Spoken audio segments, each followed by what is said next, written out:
എല്ലാവർക്കും നമസ്കാരം. ഞാൻ doctor Vishnu Satheesh. Traditional Chinese മെഡിസിനിൽ പറഞ്ഞിട്ടുള്ളൊരു കാര്യമുണ്ട്. If you have skin disease check your liver status. അതായത് നിങ്ങൾക്ക് ത്വക്ക് രോഗമുണ്ടെങ്കിൽ നിങ്ങളുടെ ലിവറിൻ്റെ ആരോഗ്യം, അതായത് നിങ്ങളുടെ കരളിൻ്റെ ആരോഗ്യത്തിന് എന്തോ പ്രോബ്ലം ഉണ്ടെന്നാണ് അവർ പറഞ്ഞത്.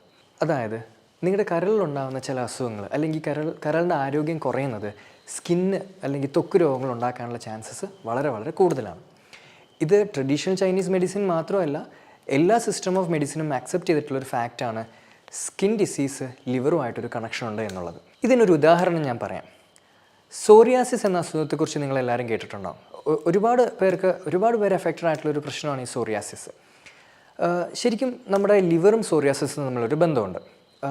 നമുക്കറിയാം, നമ്മൾ പറയാറുണ്ട് നമ്മുടെ ഗട്ടിന് പ്രശ്നം ഉണ്ടെങ്കിൽ സോറിയാസിസ് ഉണ്ടാകും. അതായത് നമ്മുടെ കുടലിൽ ചീത്ത ബാക്ടീരിയ വളർന്നു കഴിഞ്ഞാൽ അല്ലെങ്കിൽ ഫംഗസ് ഒക്കെ വളർന്നു കഴിഞ്ഞാൽ അത് സോറിയാസിസിലോട്ട് ലീഡ് ചെയ്യാൻ ചാൻസ് ഉണ്ട്. അതേപോലെ തന്നെ ലിവറും സോറിയാസിസും തമ്മിലും കണക്റ്റഡ് ആണ്. എങ്ങനെയാണെന്ന് ചോദിച്ചു കഴിഞ്ഞാൽ, ഓക്സിഡേറ്റീവ് സ്ട്രെസ്, അതായത് നമ്മുടെ ലിവറിൽ നിന്നാണ് ഗ്ലൂട്ടാതയോൺ എന്ന് പറയുന്ന ഒരു ആൻറ്റി ഓക്സിഡൻറ്റ് പ്രൊഡ്യൂസ് ചെയ്യുന്നത്. എല്ലാവരും കേട്ടിട്ടുണ്ടാകും ഗ്ലൂട്ടാതയോൺ എന്ന് പറയുന്ന antioxidant. King of antioxidants ആയിട്ടാണ് അത് അറിയപ്പെടുന്നത്. അതുപോലെ തന്നെ ഈ സ്കിന്നിന് ലൈറ്റനിങ് എഫക്റ്റ് ഒക്കെ കൊടുക്കുന്ന ഒരു ആൻറ്റി ഓക്സിഡൻറ്റും കൂടിയാണ് ഗ്ലൂട്ടാതയോൺ. പക്ഷേ ഈ ഗ്ലൂട്ടാതയോൺ നമ്മുടെ ശരീരത്തിൽ കുറഞ്ഞു കഴിഞ്ഞാൽ എന്ത് പറ്റുമെന്ന് വെച്ച് കഴിഞ്ഞാൽ, നമ്മുടെ ശരീരത്തിൽ ഓക്സിഡേറ്റീവ് സ്ട്രെസ് എന്ന് പറയുന്നൊരു പ്രോബ്ലം ഉണ്ടാവും. ഓക്സിഡേറ്റീവ് സ്ട്രെസ് എന്ന് വെച്ച് കഴിഞ്ഞാൽ നമ്മുടെ കോശത്തിലുള്ള വേസ്റ്റ് കൂടി വരുവാണ്. ഇത് ക്ലിയർ ചെയ്യാനുള്ള ആൻറ്റി ഓക്സിഡൻസ്, ഗ്ലൂട്ടാതയോൺ പോലെയുള്ള ആൻറ്റി ഓക്സിഡൻസ് ശരീരത്തിലില്ല. അപ്പോൾ ഈ വേസ്റ്റ് കൂടിയതിൻ്റെ ഫലമായിട്ട് സോറിയാസിസ് ഡെവലപ്പ് ചെയ്യാനുള്ള ചാൻസസ് ഉണ്ട്. അതായത് ഓക്സിഡേറ്റീവ് സ്ട്രെസ്സാണ് സോറിയാസിസ് ഉണ്ടാക്കുന്നത്. ഓക്സിഡേറ്റീവ് സ്ട്രെസ്സിൻ്റെ കാരണം ശരീരത്തിൽ ഗ്ലൂട്ടാതയോണിൻ്റെ ലെവൽ കുറവാണ്. ഗ്ലൂട്ടാതയോൺ എവിടെ നിന്നാണ് പ്രൊഡ്യൂസ് ചെയ്യുന്നത്? നമ്മുടെ കരൾ അല്ലെങ്കിൽ ലിവറിൽ നിന്നാണ് ഗ്ലൂട്ടാതയോൺ പ്രൊഡ്യൂസ് ചെയ്യുന്നത്. അപ്പോൾ ലിവറിന് എഫക്റ്റ് ആവുന്ന സമയത്ത് സ്കിന്നിൽ സോറിയാസിസ് ആയിട്ടത് റിഫ്ലക്റ്റ് ചെയ്യാനുള്ളൊരു ചാൻസ് ഉണ്ട്. ഇതേപോലെ തന്നെ വേറൊരു പ്രോബ്ലം, മെലാസ്മ. സ്ത്രീകളിൽ അധികമായിട്ട് കണ്ടുവരുന്നതാണ് ഈ മെലാസ്മ. പ്രത്യേകിച്ചൊരു 40 കഴിഞ്ഞിട്ടുള്ള സ്ത്രീകളിലാണ് ഈ മെലാസ്മ പോലുള്ള പ്രശ്നം കൂടുതലായിട്ട് കണ്ടുവരുന്നത്. മെലാസ്മ എന്താണെന്ന് ചോദിച്ചു കഴിഞ്ഞാൽ, നമ്മുടെ സ്കിന്നിന് ഈ ഒരു കവളിൻ്റെ സൈഡിലായിട്ടൊരു ഡാർക്ക് കളറിൽ ഒരു സ്ലൈറ്റ് ബ്രൗണിഷ് കളർ പിഗ്മെൻറ്റേഷൻ പോലെ വരുന്നതാണ് ഈ ഒരു മെലാസ്മ എന്ന് പറയുന്ന കണ്ടീഷൻ. മെലാസ്മയിൽ എന്താണ് പറ്റുന്നതെന്ന് ചോദിച്ചു കഴിഞ്ഞാൽ, നമ്മുടെ ശരീരത്തിലുള്ള ഈസ്ട്രജൻ ആണ്, അല്ലെങ്കിൽ ഈസ്ട്രജൻ്റെ ഫംഗ്ഷനിലുള്ള ഈ ഒരു മെറ്റബോളിസത്തിലുള്ള എററാണ് മെലാസ്മ ഉണ്ടാക്കുന്നത്. കുറച്ചും കൂടെ സ്പെസിഫിക് ആയിട്ട് ഈസ്ട്രജൻ്റെ ആൽഫ റിസപ്റ്ററിൽ ഉണ്ടാകുന്ന പ്രോബ്ലമാണ് മെലാസ്മയായിട്ട് മാറുന്നത്. ഈസ്ട്രജൻ ശരിക്കും നമ്മുടെ ശരീരത്തിൽ അതിൻ്റെ പ്രവർത്തനങ്ങൾ ചെയ്ത് കഴിഞ്ഞാൽ ലിവറിൽ വെച്ചിട്ട് അത് ക്ലിയർ ആയി പോകണം, അല്ലെങ്കിൽ ഇത് ഡീടോക്സ്ഡ് ആയിട്ട് പോകണം. പക്ഷേ ലിവറിന് ഹെൽത്ത് ഇല്ലെങ്കിൽ, അതായത് ഇപ്പോൾ ഫാറ്റി ലിവർ, ഹെപ്പറ്റൈറ്റിസ് പോലെയുള്ള പ്രശ്നങ്ങളുണ്ടെങ്കിൽ ഈ ഈസ്ട്രജൻ ശരീരത്തിന് എഫക്റ്റീവായിട്ട് ക്ലിയർ ആയി പോവില്ല, മെറ്റബോളൈസ് ചെയ്ത് പോവില്ല, അല്ലെങ്കിൽ അത് ഡീടോക്സ്ഡ് ആവുന്നില്ല. അപ്പോൾ ശരീരത്തിൽ ഈസ്ട്രജൻ്റെ അളവ് വർദ്ധിക്കുകയും അത് നമുക്ക് ഈ ആൽഫ റിസപ്റ്ററിൽ പ്രശ്നം ഉണ്ടാക്കിയിട്ടാണ് മെലാസ്മ പോലെയുള്ള പ്രശ്നങ്ങൾ ഉണ്ടാകുന്നത്. അതായത് വീണ്ടും ലിവർ എഫക്റ്റഡ് ആവുന്ന സമയത്ത് ഹോർമോൺസ് എഫക്റ്റഡ് ആവുന്നു, അത് സ്കിന്നിലോട്ട് റിഫ്ലക്റ്റ് ചെയ്യുന്നു. ഇങ്ങനെ ഒരുപാട് രോഗങ്ങളുണ്ട് കരളിന് പ്രശ്നം ഉണ്ടാകുന്ന സമയത്ത് സ്കിന്നിലോട്ട് അത് റിഫ്ലക്റ്റ് ചെയ്ത് വരുന്നത്. സോ ഈ സോറിയാസിസ് അല്ലെങ്കിൽ മെലാസ്മ പോലെ ഒരുപാട് ഉദാഹരണങ്ങൾ നമുക്ക് പറയാൻ പറ്റും ലിവറും സ്കിന്നും തമ്മിൽ കണക്റ്റഡ് ആണ് എന്നുള്ളത്. അപ്പോൾ ഈ ത്വക്ക് രോഗങ്ങൾ അല്ലെങ്കിൽ ചർമ്മ രോഗങ്ങൾ നമ്മൾക്ക് ട്രീറ്റ് ചെയ്യാൻ വേണ്ടി ലിവർ ക്ലിയർ ആയിരിക്കണം, അല്ലെങ്കിൽ ലിവർ ഡീടോക്സ് ചെയ്യണം എന്നുള്ളത് വളരെ വളരെ ഇമ്പോർട്ടൻ്റ് ആയിട്ടുള്ളൊരു ഫാക്റ്റാണ്. എങ്ങനെ നമുക്ക് നാച്ചുറലായിട്ട് ലിവർ ഡീടോക്സ് ചെയ്യാം എന്നുള്ള കാര്യങ്ങളെക്കുറിച്ചാണ് ഇനി ഞാൻ സംസാരിക്കാൻ പോകുന്നത്.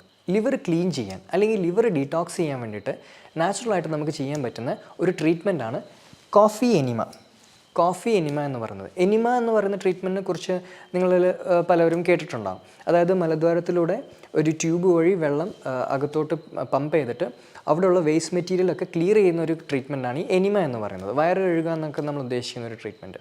ഇത് നമുക്ക് നോർമൽ വാട്ടർ വെച്ച് ചെയ്യാൻ പറ്റും. ബട്ടർ മിൽക്ക് എനിമ ചെയ്യാറുണ്ട്, നീം എനിമ ചെയ്യാറുണ്ട്, ലെമൺ എനിമ. അത് ഓരോരോ കണ്ടീഷൻ അനുസരിച്ച് നമുക്ക് പല ടൈപ്സ് ഓഫ് എനിമയും നാച്ചുറോപ്പതി, ആയുർവേദ പോലുള്ള സിസ്റ്റം ചെയ്യാറുണ്ട്. അതേപോലെ തന്നെ ഉള്ളതാണ് ഈ കോഫി എനിമ എന്ന് പറയുന്നത്. എന്താണ് കോഫി എനിമ? നമ്മൾ ഈ ഒരു വെള്ളം ഉപയോഗിക്കുന്നതിന് പകരം കോഫി വാട്ടർ വെച്ചിട്ടാണ് നമ്മൾ ഈ കോഫി എനിമ ചെയ്യുന്നത്. ഓക്കെ, അത് നമ്മുടെ ഹെൽത്ത് കണ്ടീഷൻ അനുസരിച്ചിട്ട് നിങ്ങളുടെ ഒരു നാച്ചുറോപ്പതി ഫിസീഷ്യനോ അല്ലെങ്കിൽ ആയുർവേദ ഡോക്ടറിനോ കറക്റ്റായിട്ടത് നിങ്ങൾക്കത് പ്രിഫർ ചെയ്യാൻ പറ്റും, നിങ്ങൾക്കത് പ്രിസ്ക്രൈബ് ചെയ്ത് തരാൻ പറ്റും ഈ ഒരു ട്രീറ്റ്മെൻറ്റ്. ഈ കോഫി എനിമ ചെയ്യുമ്പോൾ എന്താ സംഭവിക്കുന്നത്? നമ്മുടെ ലിവറിലുള്ള ഗ്ലൂട്ടാതയോണിൻ്റെ പ്രൊഡക്ഷൻ വർദ്ധിക്കും. അങ്ങനെ ഓക്സിഡേറ്റീവ് സ്ട്രെസ്സ് കുറയും. അതുകൊണ്ട് തന്നെ ഓക്സിഡേറ്റീവ് സ്ട്രെസ്സ് കാരണം ശരീരത്തിലുണ്ടാകുന്ന ത്വക്ക് രോഗങ്ങളായിട്ടുള്ള, ഞാൻ നേരത്തെ പറഞ്ഞു, സോറിയാസിസ്, ഈവൻ എക്സിമ, ഇതുപോലുള്ള കണ്ടീഷൻ നമുക്ക് നന്നായിട്ട് ഓവർകം ചെയ്യാൻ പറ്റുന്ന ഹെൽപ്പ് ചെയ്യുന്ന ഒരു ട്രീറ്റ്മെൻറ്റാണ് ഈ കോഫി എനിമ എന്ന് പറയുന്നത്. അതേപോലെ തന്നെ വേറൊരു ട്രീറ്റ്മെൻറ്റാണ് കാസ്റ്റർ ഓയിൽ പാക്ക്.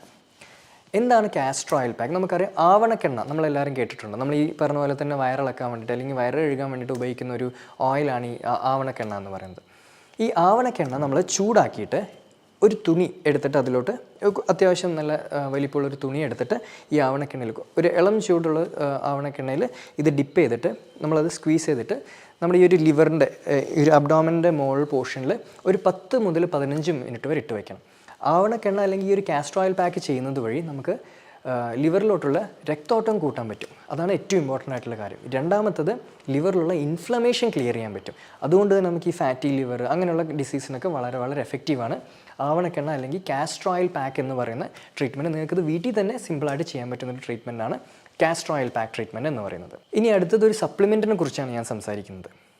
ഞാൻ ഓൾറെഡി നേരത്തെ പറഞ്ഞു, ഗ്ലൂട്ടത്തയോണിൻ്റെ ഡെഫിഷ്യൻസി ഉണ്ടെങ്കിൽ നമുക്ക് സോറിയാസിസ് വരാം, വേറെ കുറേ ചർമ്മരോഗങ്ങൾ വരാനുള്ള ചാൻസസ് ഉണ്ട്. അതുകൊണ്ട് തന്നെ ഗ്ലൂട്ടത്തയോൺ എന്ന് പറയുന്ന നമ്മൾ സപ്ലിമെൻറ്റ് നാച്ചുറൽ ഫോമിൽ നമ്മൾ എടുക്കുന്നതും ലിവറിൻ്റെ ഹെൽത്ത് കൂട്ടാനും അതേപോലെ തന്നെ സ്കിൻ ഡിസീസിനും വളരെ വളരെ എഫക്റ്റീവാണ്. സാധാരണ ഞാൻ നേരത്തെ പറഞ്ഞ പോലെ തന്നെ ഇത് സ്കിൻ ലൈറ്റനിങ് ബ്രൈറ്റനിങ്ങിന് മാത്രമായിട്ടാണ് ഒരുപാട് സിസ്റ്റം ആൾക്കാർ ഉപയോഗിക്കുന്നത്. പക്ഷേ സോറിയാസിസ്, എക്സിമ ഇങ്ങനെയുള്ള ഒരുപാട് സ്കിൻ ഡിസീസിന് വളരെ എഫക്റ്റീവായിട്ടുള്ളൊരു ട്രീറ്റ്മെൻറ്റാണ് ഈ ഗ്ലൂട്ടത്തയോൺ സപ്ലിമെൻറ്റേഷൻ ചെയ്യുന്നത്. അതുപോലെ തന്നെ ഗ്ലൂട്ടത്തയോൺ സപ്ലിമെൻറ്റേഷൻ നമുക്ക് ഫാറ്റി ലിവർ അല്ലെങ്കിൽ ലിവർ ക്ലെൻസിങ് പോലെയുള്ള കാര്യങ്ങൾക്ക് വളരെ വളരെ എഫക്റ്റീവായിട്ട് യൂസ് ചെയ്യാൻ പറ്റുന്ന ഒരു മെഡിസിനും കൂടിയാണ് ഈ ഗ്ലൂട്ടത്തയോൺ സപ്ലിമെൻറ്റ്. ഒരു 500 mg ഗ്ലൂട്ടത്തയോൺ സപ്ലിമെൻറ്റ് നമുക്ക് ഡെയിലി എടുക്കുന്നത് എക്സ്ട്രീംലി ബെനിഫിഷ്യൽ ആയിരിക്കും ലിവറിനെയും സ്കിന്നിനെയും സംബന്ധിച്ച്. അടുത്തത് നമ്മൾ ഡയറ്റിൽ ശ്രദ്ധിക്കേണ്ട ഒരു കാര്യം, ലോ കാർബോഹൈഡ്രേറ്റ് ഡയറ്റ്. എങ്ങനെയുള്ള ഭക്ഷണ രീതിയാണ് നമ്മുടെ ലിവറിൻ്റെ അല്ലെങ്കിൽ കരളിൻ്റെ ഹെൽത്ത് എഫക്റ്റ് ചെയ്യുന്നതെന്ന് ചോദിച്ചു കഴിഞ്ഞാൽ അന്നജം, പഞ്ചസാര കൂടുതലായിട്ട് കഴിക്കുമ്പോഴാണ്. ഇതാണ് ഹൈ കാർബോഹൈഡ്രേറ്റ് അല്ലെങ്കിൽ ഹൈ ഷുഗർ അടങ്ങിയ ഡയറ്റ് കഴിക്കുമ്പോഴാണ് നിങ്ങൾക്ക് ഫാറ്റി ലിവർ പോലുള്ള പ്രശ്നങ്ങൾ വരുന്നത്. അതുകൊണ്ട് ഡയറ്റിൽ നിന്നും അന്നജം, പഞ്ചസാര അതുപോലെ തന്നെ ഈ ഫ്രൈഡ് ആയിട്ടുള്ള ഭക്ഷണങ്ങൾ, പ്രത്യേകിച്ച് ഈ ഫ്രൈഡും കാർബോഹൈഡ്രേറ്റും ഒരുമിച്ച് കഴിക്കുന്നുള്ള ഹാബിറ്റ് കംപ്ലീറ്റ് ആയിട്ട് നമ്മൾ നിർത്തണം. അതും ലിവർ ഹെൽത്ത് ഇമ്പ്രൂവ് ചെയ്യാനും ലിവർ ഡിറ്റോക്സ് ചെയ്യാനും വേണ്ടി നമ്മളെ സഹായിക്കുന്ന ഒരു ഫാക്ടറാണത്. സോ ഒരു ലോ കാർബോഹൈഡ്രേറ്റ് ഡയറ്റ് എന്ന് പറയുന്ന ഒരു പാറ്റേണിലോട്ട് നമ്മൾ അഡാപ്റ്റ് ചെയ്ത് പോവാം. അന്നജം കുറയ്ക്കുക, ഫ്രൂട്ട്സും വെജിറ്റബിൾസും നട്ട്സും സീഡ്സും ഡയറ്റിൽ കൂടുതൽ ഉൾപ്പെടുത്താൻ വേണ്ടിയിട്ട് ശ്രദ്ധിക്കുക. അത് ലിവർ ക്ലെൻസിങ്ങിന് ഏറ്റവും ഇമ്പോർട്ടൻ്റ് ആയിട്ട്, സപ്ലിമെൻറ്റേഷൻ്റെ കൂടെ തന്നെ ലിവർ ക്ലെൻസിങ്ങിന് ഏറ്റവും ഇമ്പോർട്ടൻ്റ് ആയിട്ടുള്ളൊരു കാര്യമാണ് ലോ കാർബോഹൈഡ്രേറ്റ് ഡയറ്റ് എന്ന് പറയുന്നത്. സോ പണ്ടുള്ള നമ്മുടെ ആയുർവേദ വൈദ്യന്മാരും സിദ്ധന്മാരും ഒക്കെ നമ്മുടെ പൾസ്, നമ്മുടെ നാഡി പിടിച്ച് പറഞ്ഞിട്ടുള്ള കാര്യങ്ങളാണ്. അതായത് നിങ്ങൾക്ക് ചർമ്മരോഗമാണോ എങ്കിൽ നിങ്ങളുടെ ലിവർ എഫക്റ്റഡ് ആണ്. പണ്ട് നാഡി പിടിച്ച് പറഞ്ഞിട്ടുള്ള കാര്യങ്ങളാണ് ഇപ്പോൾ നമ്മൾ ഒരുപാട് വർഷങ്ങൾക്ക് ശേഷം സയൻറ്റിഫിക്കലി പ്രൂവ് ചെയ്തുകൊണ്ട് വരുവാണ് ഇങ്ങനെയുള്ള ഫാക്ടേഴ്സൊക്കെ. അതുകൊണ്ട് തന്നെ ഈ ഒരു 4 സിമ്പിളായിട്ടുള്ള ടെക്നിക്സ് വഴി ലിവർ ഡീറ്റോക്സ് ചെയ്യാൻ അല്ലെങ്കിൽ ലിവർ ക്ലീൻ ചെയ്ത് നിങ്ങളുടെ സ്കിൻ ഡിസീസിന് ഹെൽപ്ഫുൾ ആവുന്ന രീതിയിൽ എങ്ങനെ ഇത് പ്രാക്ടിക്കലി പോസിബിൾ ആക്കാം എന്ന് ഈ ഒരു 4 ടെക്നിക്ക് വഴി നിങ്ങൾക്ക് എല്ലാവർക്കും മനസ്സിലായെന്ന് ഞാൻ വിശ്വസിക്കുന്നു. മറ്റൊരു